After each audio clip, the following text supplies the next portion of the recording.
Hey everybody, welcome to Henrrey channel. It's me, Henrrey. Today we're gonna continue to learn the second chapter of the book, The Way of Life by Kazuo Inamori. Thinking in accordance with the principles. Let's get started. Section 11. Transcend yourself and change your life. So, what about people who can't leave their jobs anyway? In any case, first of all, do your best and concentrate on your job.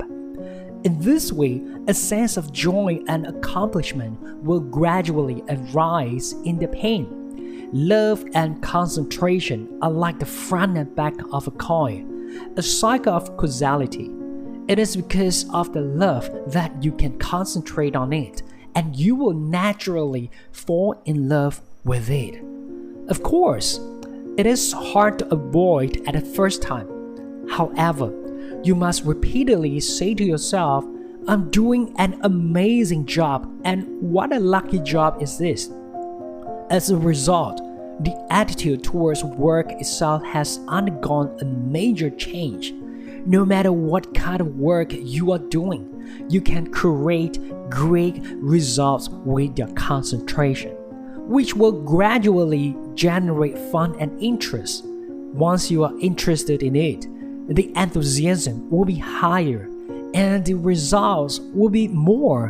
In a virtuous cycle, you can feel that you fell in love with this job at a certain time. As mentioned earlier, the company I worked for after graduating from college was a company that could go bankrupt at any time. Many colleagues resigned, leaving me alone. There's no way. I was thinking. Anyway, first, try to do the work in front of you. What is incredible is that the determination must continue to achieve good research outcome. Of course, research had become more interesting, and I devoted myself to work with higher enthusiasm and entered a virtuous cycle. Although I felt bored with the work, but I still insist on making some more efforts, bear the humiliation, and move forward actively. This will lead to a fundamental change in life.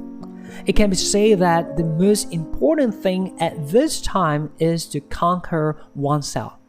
The so-called conquering oneself is to suppress the desire for self-interest and warn ourselves not to self-tolerate. Otherwise, we can't neither accomplish any career nor maximize our abilities.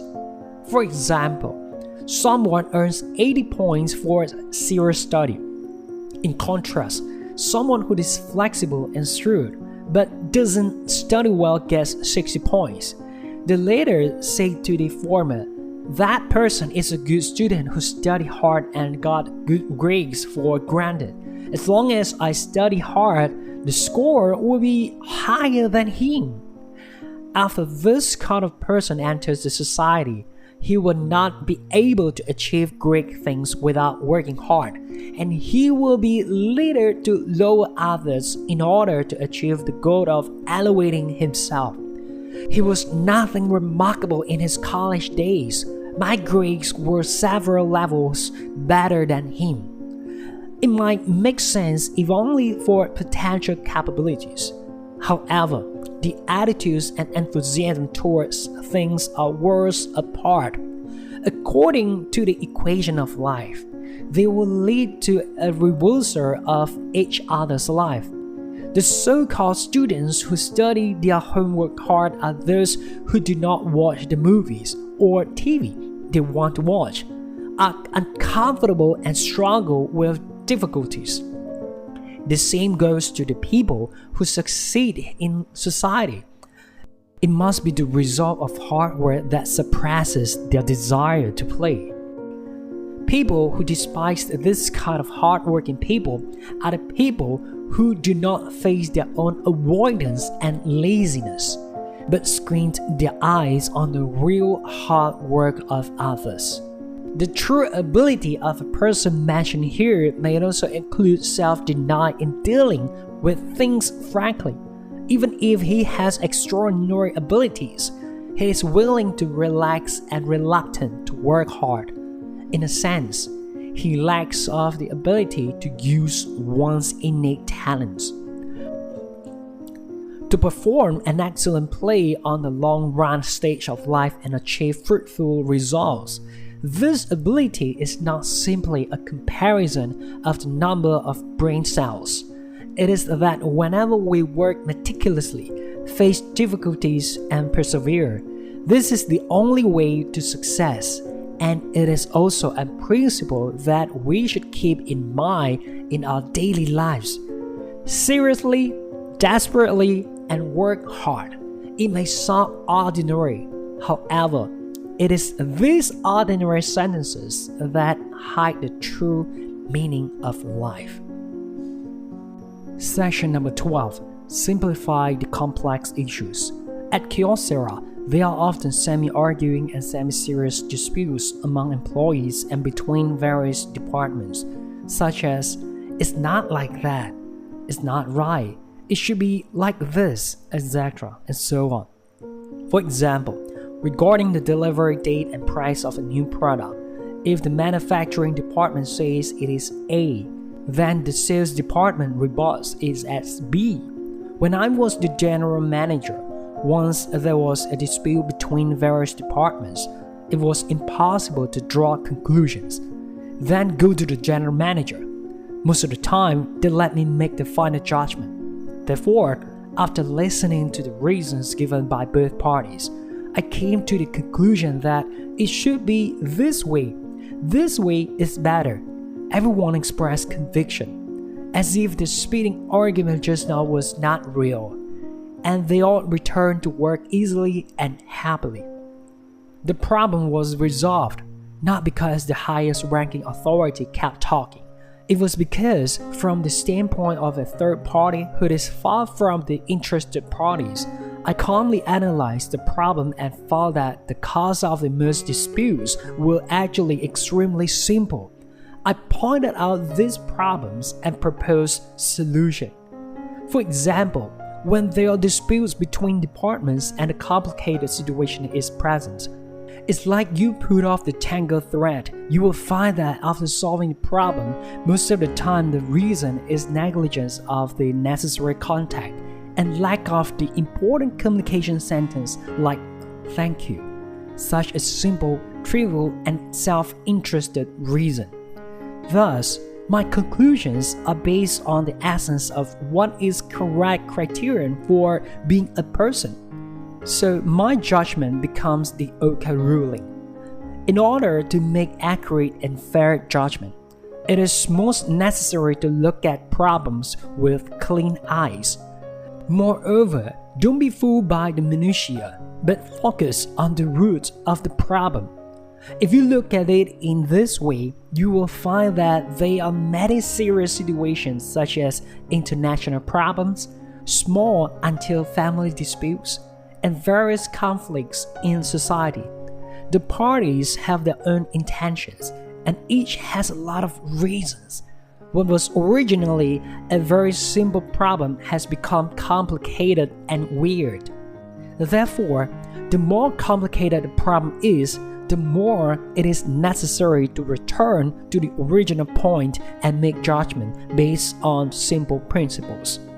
When facing the very difficult problems, you can use simple eyes and principles to judge the right and wrong, good and evil of the matter. Serving as the vice president of the Inamori Foundation and a world-renowned mathematician, Mr. Hiranaka expressed his insights like this. What seems to be a complicated phenomenon is actually just a simple projection. This is what Mr. Hiranaka said when he solved a mathematical problem that no one has solved so far. Generally, natural science problems such as mathematics are solved by decomposing elements. However, Mr. Hiranaka did the opposite, seeking the correct answer from a higher level. By observing two-dimensional questions from a three-dimensional point of view, simple and clear answers can be derived. Mr. Haranaga explained to us with metaphors that are easy for us as laymen to understand. This is an intersection with no traffic lights. Because there are no traffic lights, cars rush in from multiple directions, unable to advance or retreat, causing traffic chaos. In this way, the chaos problem cannot be resolved. What if we add the factor of height that is added to a three-dimensional viewpoint? That is to say, this intersection is not a plane intersection, but a three-dimensional intersection. Yes, even without traffic lights, cars can run smoothly. This is my idea. The seemingly complicated phenomena are mostly just simple structures. Projection. So change the point of view or raise the point of view to look at the problem again. In fact, the answer is simple and clear. We really should have what Mr. Harusuke Hironaga said, the high-end vision of simplifying things and grasping the essence straightforwardly. Only by staying away from the narrow-mindedness of selfishness and self-interest and possessing a broad, open-minded altruism, then we can have this kind of high-end vision. Section number 13. International issues and simplifying the frictions between countries. In the past, when the relationship between Japan and China was tense due to the issues of military conflict women and the Nanjing massacre, at a forum, someone mentioned whether Japan should apologize to China. When I say that should apologize, the gentleman of the university present at that time showed up surprised expression. Many people think that if it is not a trivial matter, it is absolutely impossible for the country to apologize to other countries, and it is absolutely not allowed. The reason is that it will lose the authority of a country and will suffer disadvantages in international law. I can also understand that personal feelings and the politics of a country should be put aside. However, despite this, Japan invaded other countries, trampled on and ravaged the country's territory. This is an undeniable historical fact. It is better to apologize to the things that are supposed to apologize. I still think so. Sincerely apologize to the injured party. This is the universal justice that goes beyond common sense and reason, or before taking into account interest and decency. It is a norm that should be obeyed, a simple but absolutely unshakable basic principle. Therefore, even if you lose something because of apology, the truth should still be told. Such a sincere and honest attitude will definitely be accepted by the injured party. On the contrary, Japan's apologies have not been accepted by China and South Korea. Isn't it because the apologies were mixed with factors of faith and political transaction?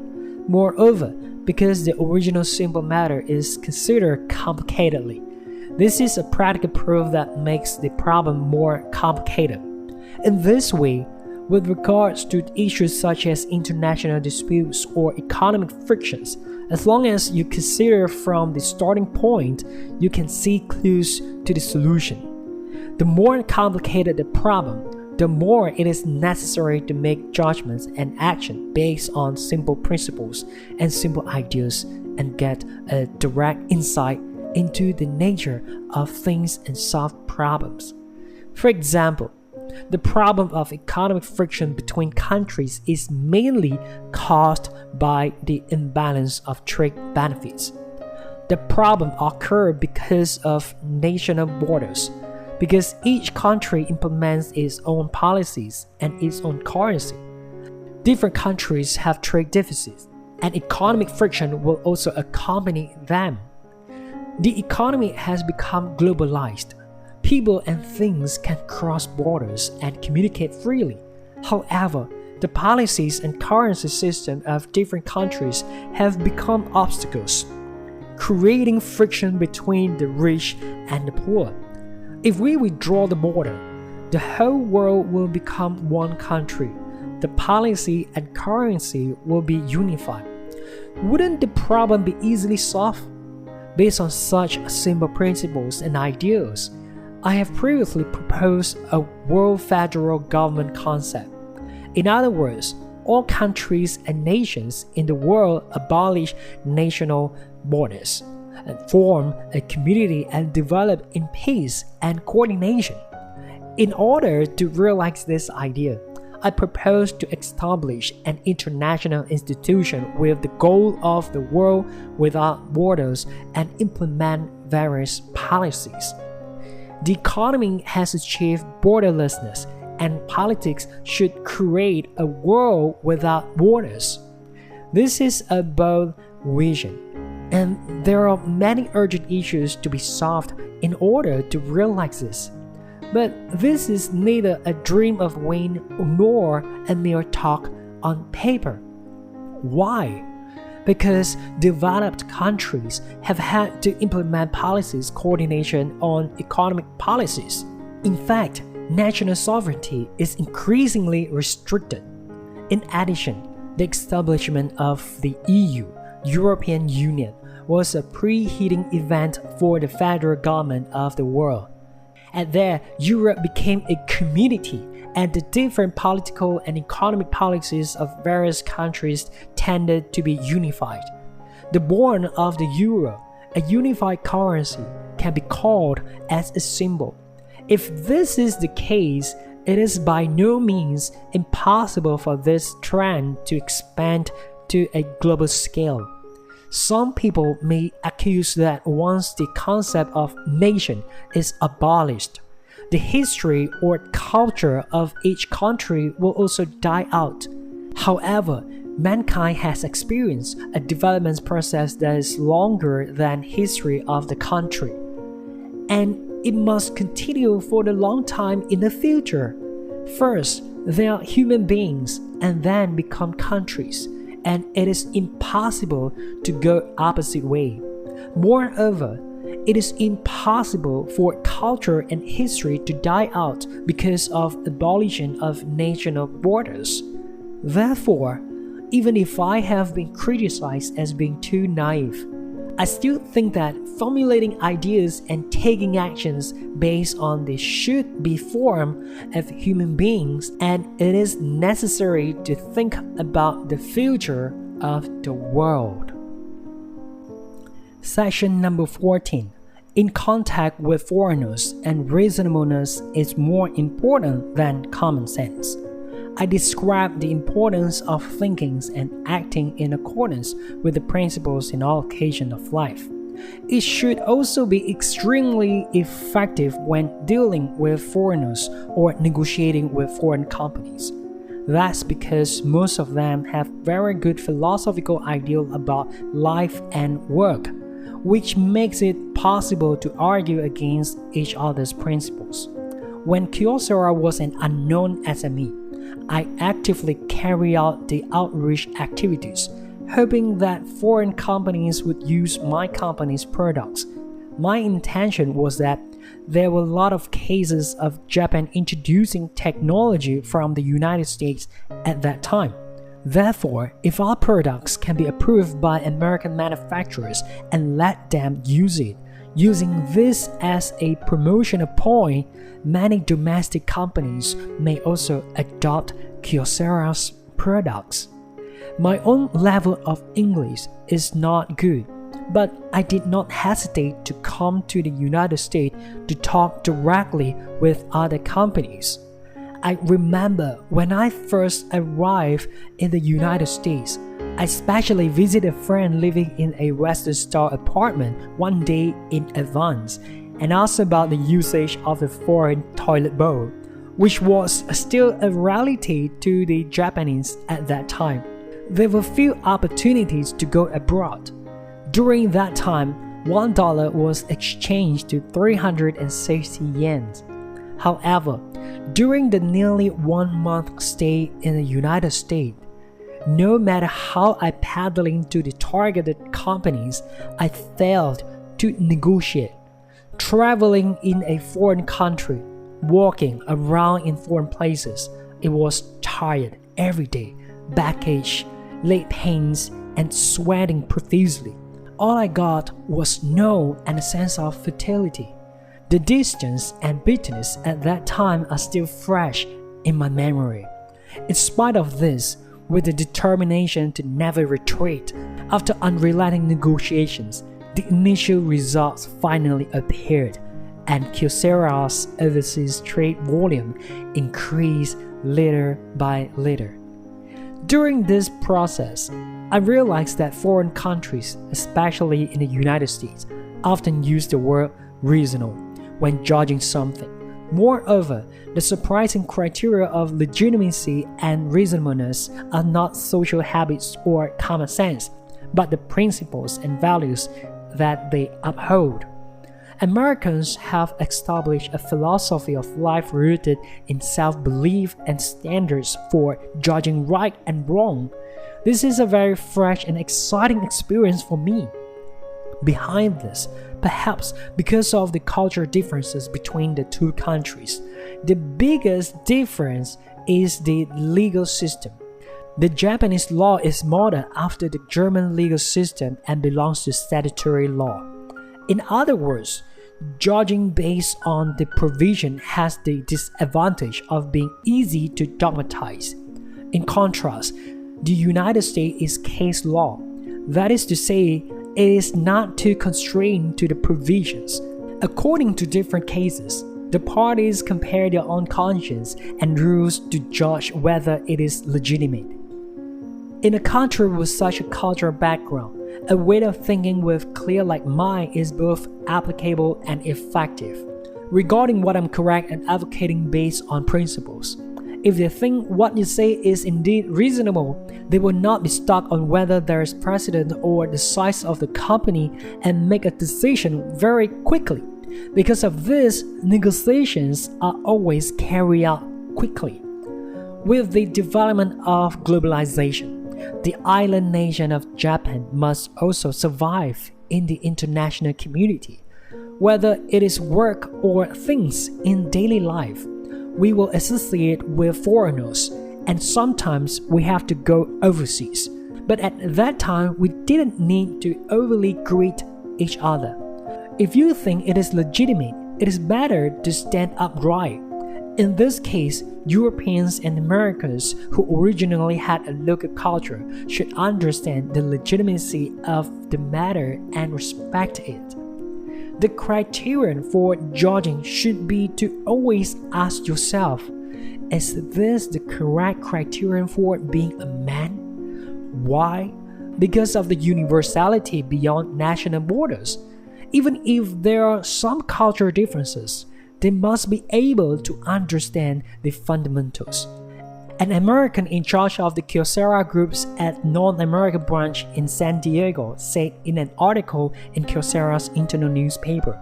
He mentioned, culture differs from country or nation.